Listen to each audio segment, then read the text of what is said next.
Hi, I'm Dave Joyce. I'm a congressman from Ohio's 14th District.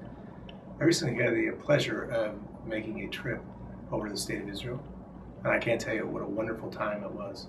My wife and I, Kelly, celebrated our 23rd wedding anniversary over there, and I'd like to take credit for taking you there, but we were actually sponsored by the American Israeli Educational Fund, and it was an education indeed. The one biggest takeaway I probably have of it is just how close the American people and the Israeli people are, how we want to live our lives and enjoy our families in peace and freedom and enjoying and sharing our religions, and that we can, if we all work together, bring peace to the Middle East.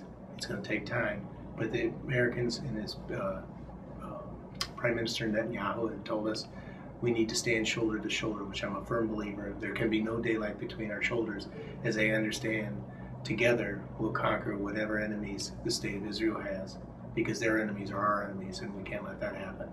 I truly appreciate the friendliness, the beauty of the country, and obviously the many, many fine meals they have there, because the people there are so generous. I've had to put on at least 20 pounds. So I'm going to go out and work out, but I appreciate the opportunity to be here at the news and look forward to seeing you on and about the district.